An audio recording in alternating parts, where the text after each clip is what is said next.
It's so exciting to watch him, play and how he's developing throughout the season. Being a Las Vegas native, and if you're in the basketball community, you know what player you were getting. So to see it come to fruition and the way he's adjusting to things, a lot of people don't know that the Mountain West is a tough conference to play in, and it doesn't matter where you go to play, from the Wyomings to the Boise States, it's always a tough night out. So to see how he's handling that as somebody that's supposed to be a senior in high school, it's fascinating, and he has the city really excited for him to be our point guard. That's the crazy thing. Like you mentioned, he's 18, and he's pretty decently built kid. He's got strong legs. He's going to put some more weight on. But this is a league right now where it seems like every other point guard, maybe not Isaiah Hill at Fresno, but every other point guard. Well, Isaiah's 23, but every other point guard's like 22, 23, and they're like 195 to 215. Like they're all behemoth. Are you surprised that he's been able to deal with the physical play? Not really. I mean, when you're playing against strong guards like that, you kind of have to think a little bit ahead. So you just watch the way he's playing. He's real meticulous on the way he's approaching the game. And, he's played at a high level for so long. Of course, you get to college and you're playing against stronger, faster athletes and stuff like that. And it's an adjustment period. And I think early on he kind of went through that period. And now he's kind of finding that rhythm where you see him in those strides and stuff like that. So I'm excited for what's to come and just the way he's playing. And then next year when he has a summer under his belt to really bulk up and, put on weight, I think it's going to be scary next year. What's it like for a team to come together? Because we saw that this team really started to turn the corner once Keelan Boone gained his eligibility. What's that like, having to maybe come together mid-season for a team, and now you see things are turning around with this 5-game win streak?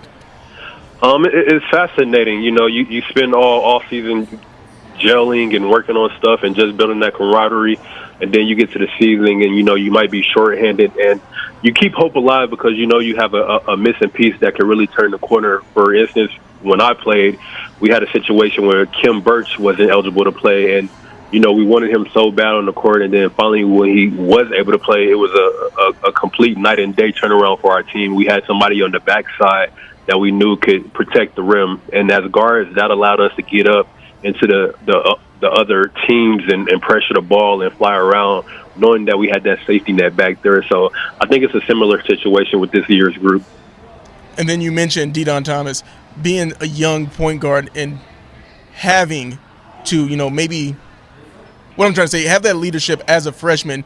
Do you think that the team is now fully bought into him running the offense? Because it felt like sometimes earlier in the season where people were still trying to, maybe being used to bringing the ball up the court themselves or just not buying in completely. Do you think that the team is fully bought in now with him running the team?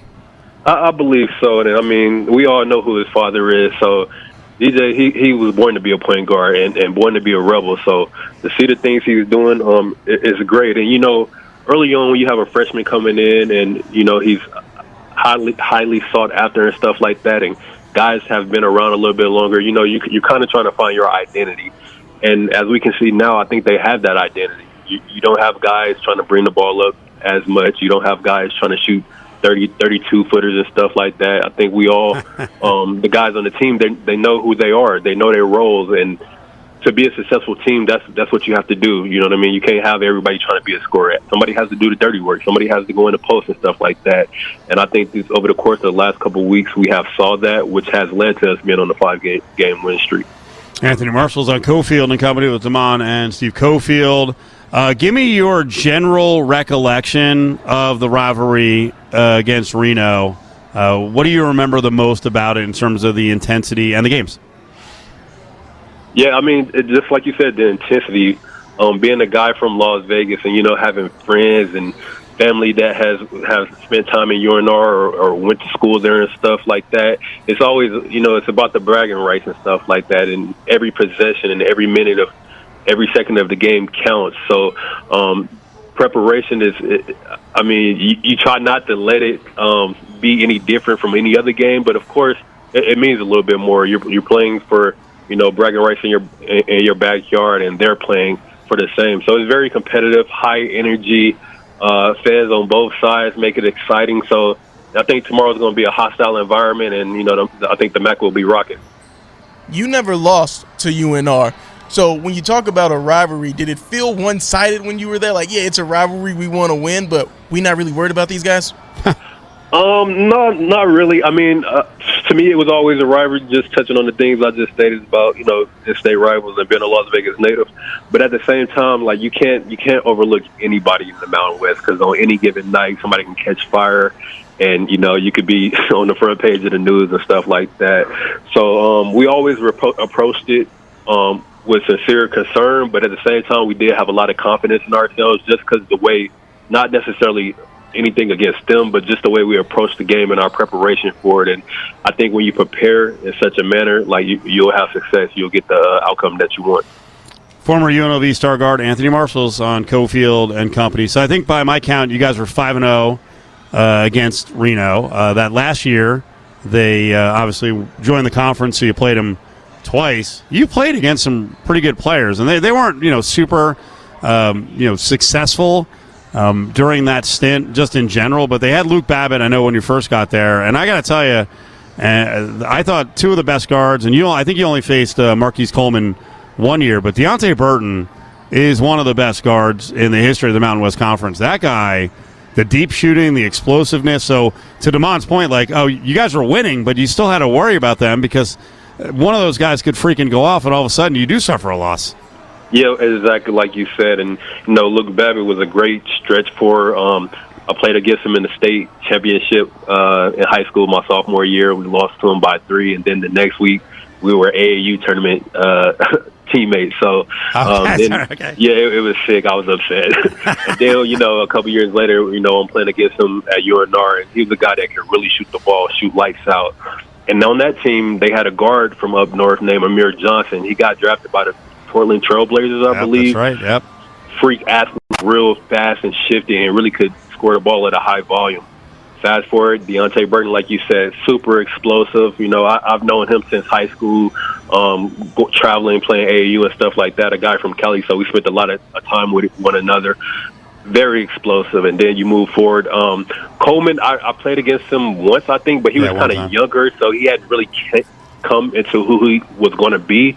But, they always keep good players and stuff like that. And like you said, at any given night, you can end up surfing or a loss. So you always got to take them with sincere concern and prepare for them the right way. And with their coach, I mean, we all know his history. He's a tough guy. So, you know what I mean? I'm sure they're going to come out very fierce and, ready to play.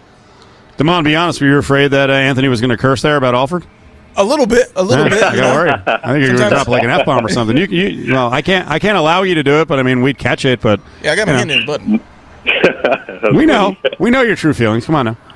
It's always fun to play against him. I mean, like, he's very methodical in the way he coaches and his schemes and his sets and stuff like that. So it's always a chess match, and I think I know Kev will be prepared tomorrow, and the Mecca will be rocking. It's going to be a tough place for UNR to come and get a win, and I don't think they will. Something that you said that I'm really interested in when it comes to former players. You mentioned playing against Luke Babbitt in high school and in college, and he, a first-round pick in the NBA draft. Can you tell early on with some guys, like, oh, man, that dude definitely going to the league? For sure. Like, Luke, coming out of high school, Luke was the number 1 power forward in his class at one point. And, it fluctuated between 1 and 4. But, playing some of the AU games with him, like, it used to get a crunch time. And at this time, I believe I'm a freshman. So I really hadn't made a name for myself or earned those stripes yet. So I remember, like, post game, sometimes we'll throw it to Luke in the post or on the wing, and the whole team will go to the other side of the court and just let him work by himself. And just witnessing things like that, like, yo, this guy is a real deal. Like, he's gonna be getting his name called in a couple of years, and it came to fruition. Anthony Marshall's with us, so let's come full circle and close on this in terms of the kind of team and the kind of ball that the Rebels are playing right now. So they've really turned into a team that wants to get in the paint, and I'm not talking dribble drive. They want post feeds because Caleb Boone is really good. Rob Whaley has become a favorite because how often do you see a guy who's 6'5" and 250 with that kind of leaping ability? And, in terms of having two bigs on the floor, the UNLV teams haven't really had that in many cases where they really played a 4 and 5. And I'm glad you mentioned Kem Birch. That really was an all-time combo when he was with Roscoe Smith. That was like the rare case for UNLV basketball where they had two guys on the floor. You could count on like 24 rebounds a night from the two of them. Yeah, definitely. Roscoe, he was very active on the boards, and my senior year, we had Kim and Anthony Bennett, so that was another two that kind of complement each other. You had AB, that was a stretch four that could step outside the 3-point line and give you shots, and then he was also a beast in the paint. And then also with Kim, you had somebody you could dump it down to and get offensive rebounds and stuff like that. So I had the luxury of playing with both of those guys. And with this year's team, like you said, it's such a luxury to have 2, a 4, and a 5 that can give you easy points. One has Boone; he has the footwork. Like against New Mexico, I was so blown away. I knew he had great touch, but seeing the way he was pivoting and getting the angles on the rim, I'm like, oh my god! And then you have the guy that's just beasting down there. So it opens up things for the rest of the team because you have to worry about them. And now we're playing basketball from the inside out, rather than just chunking up threes. And I think after that game against Air Force, everybody had a hard look in the mirror and, decided what they wanted to do, what they wanted to make it the rest of the season.